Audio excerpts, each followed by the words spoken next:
Oh, hello there. It's me again, Clyde. I'm really glad you found me. You must have wandered into the playlist somehow. It's full of all my slow and uneventful adventures. The kind that go nowhere in particular, but take their time getting there. If you're new around here, well, I go places. Historical places. Sometimes dusty ones. Sometimes windy ones. Often places with surprisingly average snacks. And I tell you all about it. In the most roundabout, meandering way I possibly can. Which is just the right speed if you're trying to fall asleep. So before we get too far into today's tale, this is probably a good moment to click the like button. That way, you won't forget before you nod off. And if you subscribe, well then you'll know exactly when I stumble into my next sleepy mishap. Oh, and if you become a channel member, not only do you help support my endless wandering, but I'll even make you your very own personalized sleepy story.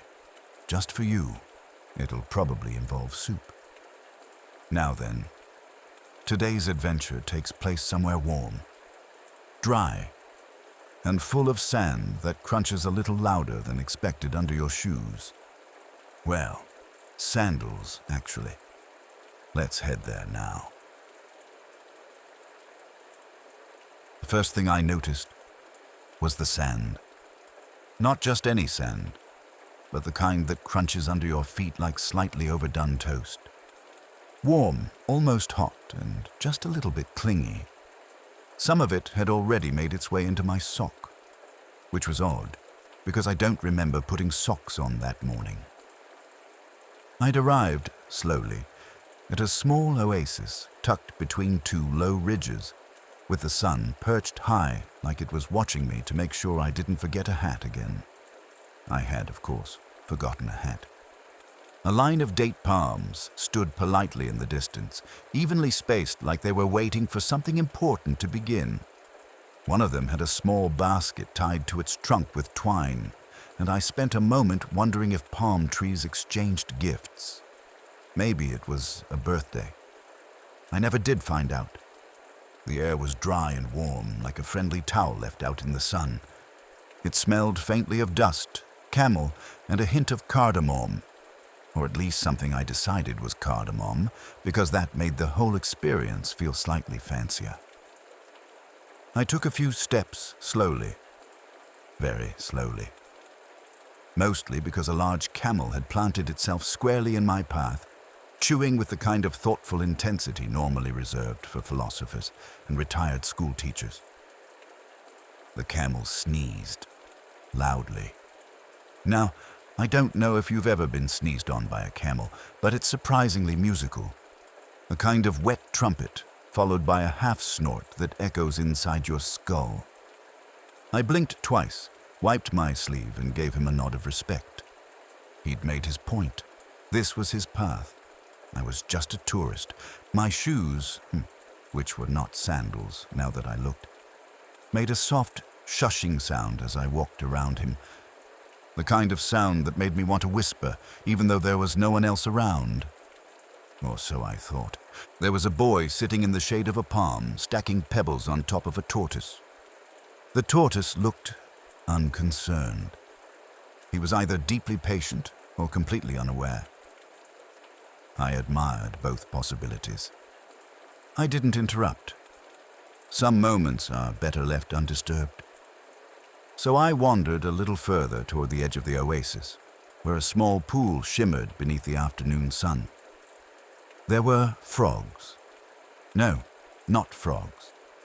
Toads. The kind with slightly judgmental eyes and no interest in your opinion. One of them blinked at me. I blinked back. We understood each other. I bent down beside the water and took off one shoe, possibly to rinse it, possibly to make sure it was still real. Inside I found 3 small pebbles, a leaf that looked like a mustache, and a coin from somewhere I'd never been. I put the coin in my pocket. You never know when you might need something unfamiliar to buy something unnecessary. And that was how the day began. A sneezy camel, a pebble-stacking boy, a mysterious coin, and absolutely no hurry whatsoever.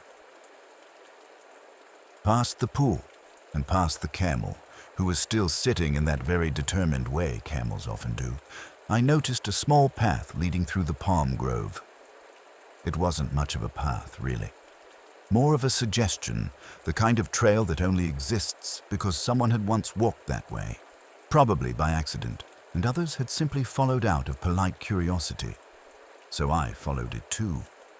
It curved lazily between clusters of trees where hanging baskets swayed gently from the fronds.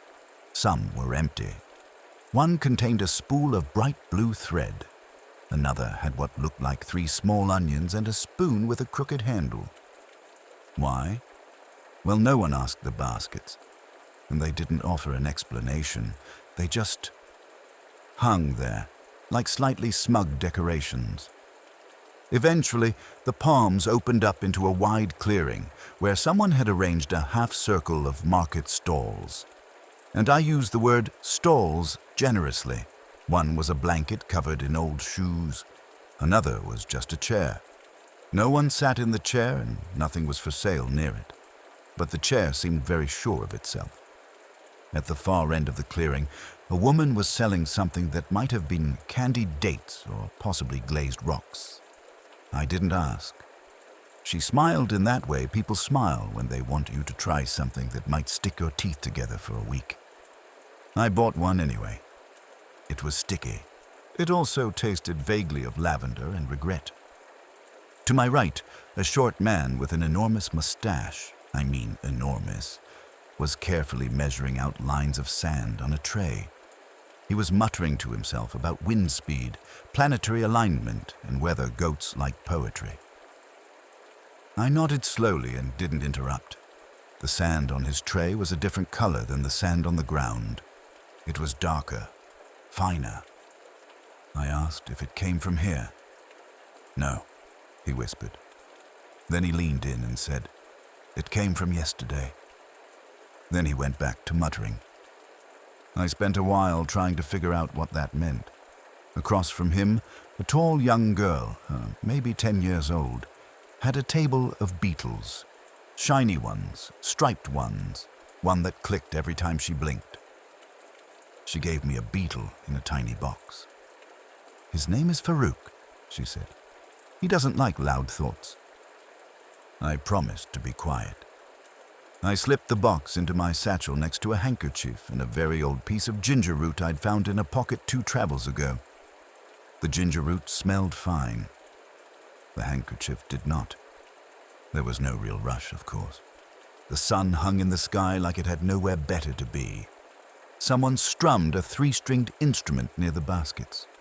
A dog, or a goat, I couldn't quite tell, sneezed once and then wandered off with deep personal purpose. And me? I just kept strolling, past rugs, spices, mysterious boxes, one man selling extremely round rocks, and a woman with a stack of combs who insisted one of them could tell fortunes. I believed her. I didn't buy a comb, but I believed her. The market never really got louder, just broader, like a yawn that didn't finish. And I started counting palm trees again. I think I got to 32. Or maybe I repeated a few. They all looked just a little different, and all exactly the same. Beyond the market, and past a woman who appeared to be selling slightly melted spoons, I found myself standing at the edge of a small clearing shaded by 4 impressively symmetrical palm trees. In the middle of it lay a carpet. Not rolled up, not on display, just there, stretched out across the sand like it was waiting for someone who had forgotten they were invited. It wasn't an ordinary carpet. This one was enormous. Its patterns were impossibly detailed. Stars, flowers, fish, maybe a bowl of soup. It was hard to tell where one shape ended and the next began, which made it perfect for staring at when your brain needed something to quietly nibble on. There was no one nearby. I looked around, cautiously, as if a carpet might be offended by unsolicited attention. But it just lay there, silent and sunlit, rippling faintly in the breeze. I sat on the very edge of it, Not out of fear, but out of what I like to call respectful caution with no clear reason. It was surprisingly cool and soft, almost like moss, but less ambitious. A fly buzzed near my ear, made a small loop in the air, then landed on the carpet and didn't move again. I imagined it had fallen asleep. That seemed reasonable. Out of habit, I reached into my satchel and pulled out Farouk's box, the beetle the girl had given me. He clicked once. Maybe in approval. I set the box gently beside me. Farouk stayed inside. It was bright out, and I didn't blame him. After a few minutes, I noticed someone else had joined me. An old man, tall, thin, wearing more layers than made practical sense in the desert, sat a few feet away, cross-legged, chewing something green and stringy. He didn't look at me, just stared off at the palms like they'd said something he was still trying to understand. "Is this your carpet?" I asked. He chewed.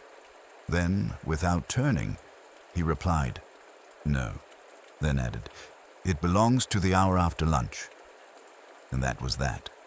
We sat together, not talking, for what may have been 10 minutes or possibly 3 days. Time gets peculiar on a good carpet. Eventually, he stood, adjusted his scarf, and wandered off muttering something about coriander and moonlight. I never saw him again. I leaned back, folded my arms beneath my head, and stared up at the space between the fronds. The way the leaves crisscrossed made tiny diamonds of sunlight flicker in and out. One of them landed right on my eye. I didn't blink. The breeze shifted. A lizard ran past. Someone played a flute in the distance, or maybe it was a bird with opinions. I drifted there for a while. Not asleep, not awake.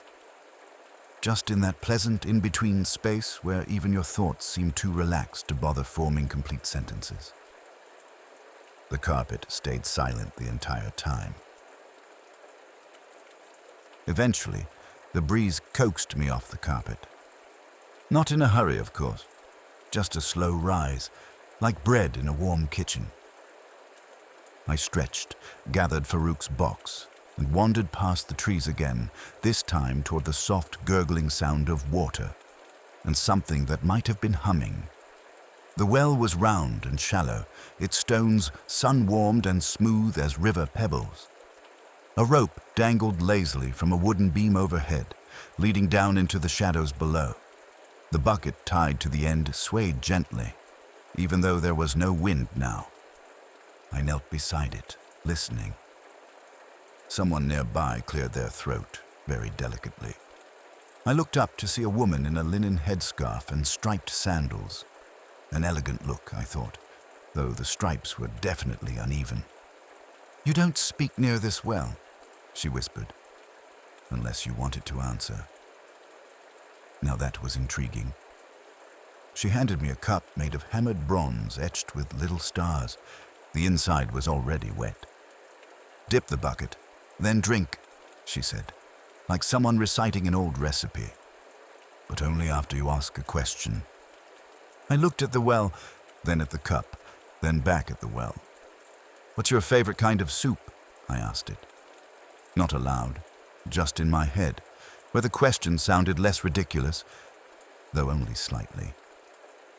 The rope creaked as I lowered the bucket. It reached the bottom with a satisfying splash, and I drew it back up slowly. The water inside shimmered like glass marbles had been melted into it. I poured a little into the bronze cup, watched it settle, and took a sip.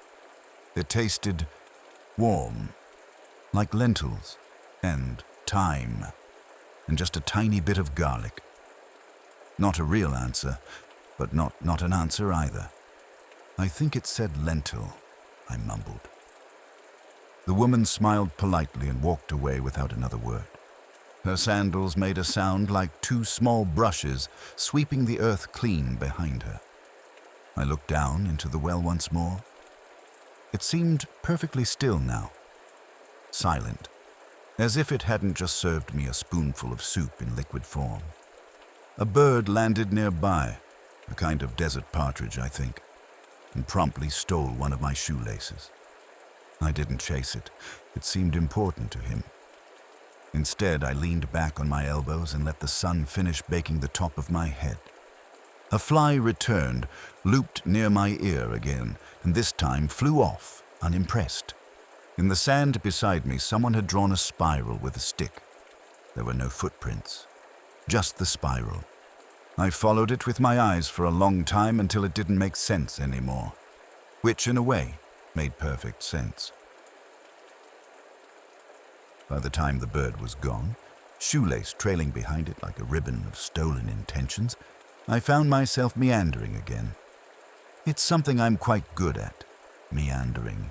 Not quite walking, not quite wandering, just somewhere between the two. Like my feet knew where they were going, but hadn't told the rest of me yet. That's when I stumbled, gently, with dignity, into a doorway. The doorway had no door, just a hanging cloth made from loosely woven threads in every shade of dust imaginable. Inside was a small room, very small, mostly taken up by scrolls. Scrolls in baskets, scrolls in piles, scrolls balanced precariously on what might have once been a chair but now resembled a disappointed ladder. Behind a table sat a man with eyebrows like tangled twine and a habit of blinking one eye more often than the other. He looked up at me, nodded once, and went back to tying a scroll closed with a bit of red string. It took him an unusually long time. Eventually, without a word, he reached into a pile beside him and handed me a scroll. It was labeled, in large, careful handwriting. Things that have happened but don't really matter. A perfect title, really. I untied the string and gently unrolled it. Inside was a list. Just a list. One spoon dropped in the sand near the well. A beetle sat still for 42 seconds. Someone forgot the word for elbow. Wind changed direction slightly at midday. A man tripped, but no one saw. It was beautiful. Utterly pointless. Completely accurate. A record of the ordinary, preserved with reverence. It made my heart feel soft and my thoughts slow down. I asked the man, "Who writes all this?" He didn't answer, just handed me a quill, which was, I suppose, an answer. So I added my own note near the bottom, a bird left with my shoelace. It seemed satisfied. I rolled it back up and tied the string neatly, then set it in a basket marked Thursday-ish. There was a long pause. The man finally spoke. Only one word. "Tea." I nodded. He poured from a tiny pot into an even tinier cup. It tasted like warm paper and a hint of apricot. I sat for a while. We didn't speak again. We just existed together in the company of forgotten moments and well-catalogued nothingness. Eventually, I bowed, which felt appropriate, and left, stepping back through the dust-colored cloth and into the brightness of the afternoon. A child ran past me holding an onion. That seemed important to her. I respected that. By now, the sun had started to lean westward, stretching itself across the palms like a sleepy cat trying to touch the horizon. I wandered out of the scroll shop with the kind of dazed contentment you usually only get from a very slow cup of tea or an exceptionally long hug from a large, slightly damp towel. The path had changed a little, or maybe it hadn't. It's hard to say. The same palm trees were there, only now their shadows were long and dramatic, like they were practicing for a play. As I passed between two particularly tall ones, I heard voices, but not loud voices. Whispers, one higher, one lower. Neither terribly urgent, but both clearly opinionated. I turned my head. No one. Just the trees. I took a few more steps. The voices started again, this time behind me. I spun around slowly, as if I were in a polite dance with no partner. Still no one. only the shadows stretching out along the sand, intersecting, overlapping, moving but not with the wind. I blinked, then again, and then I sat down. There was no good reason for it, but sitting always seems to help. The voices were still there, and now I could tell they were bickering. Gently, affectionately even. One voice insisted the bucket from the well had always squeaked. The other said it only squeaked on Thursdays. Then silence, then laughter. Dry, warm laughter. Like papyrus rustling or someone folding old linen with satisfaction. I tilted my head. Are you shadows? No reply. Just a little breeze that smelled faintly of roasted lentils and maybe cloves. A voice replied at last, very faintly, "We're the memories of the palm trees." Then silence again, followed by one last whisper. They don't talk much, but they listen. I smiled. I didn't fully understand, which meant I understood just enough. As I sat there, the shadows shifted gently. One of them brushed my arm. Another looped around my ankle like a ribbon of cool silk. They weren't frightening, just curious, like cats made of dusk. Eventually, the voices quieted. The light changed again. A single palm frond fell beside me, perfectly intact, slightly curled. I picked it up and twirled it like a quill. The shadows didn't say goodbye. They didn't need to. By this point in the day, I had completely forgotten what time it was, which, come to think of it, was perfectly appropriate.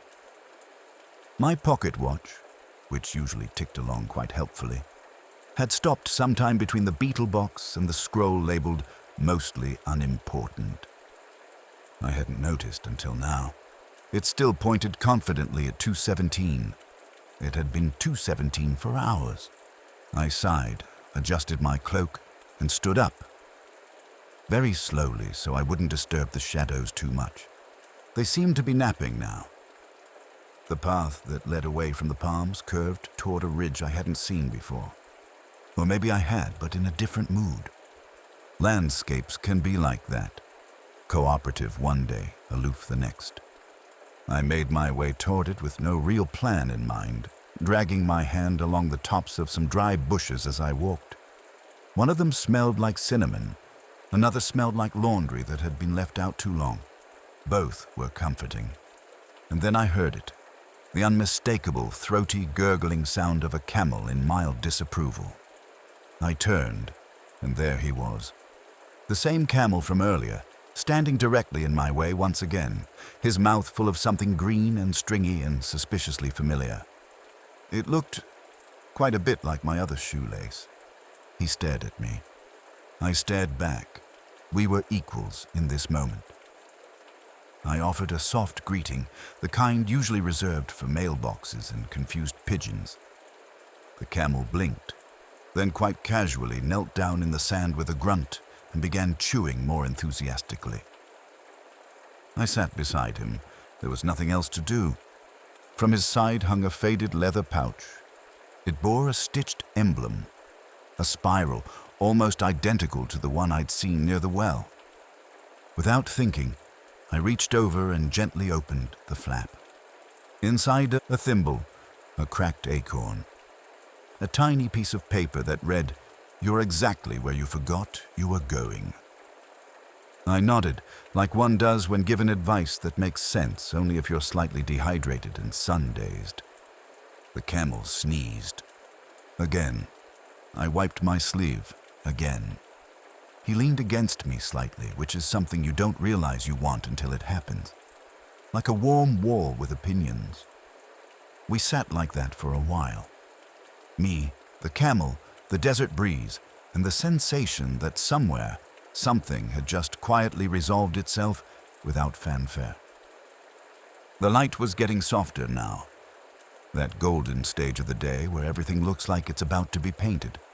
And for a brief, peaceful moment, the whole oasis felt like it was holding its breath, just to listen.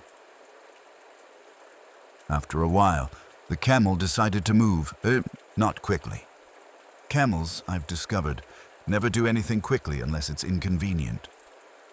He rose with a grunt that sounded like a rusty cupboard giving up and began walking. Not away, not toward anything in particular, just somewhere. So naturally, I followed.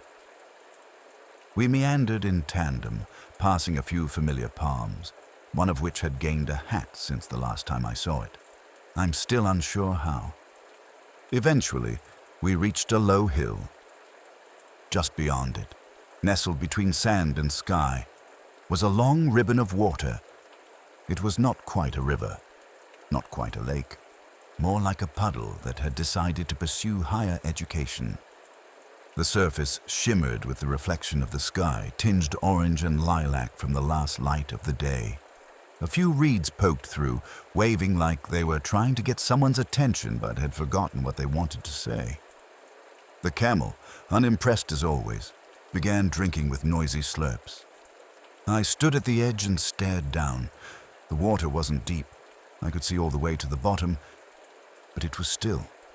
Perfectly, exquisitely still, the kind of stillness that makes you hesitate before touching it.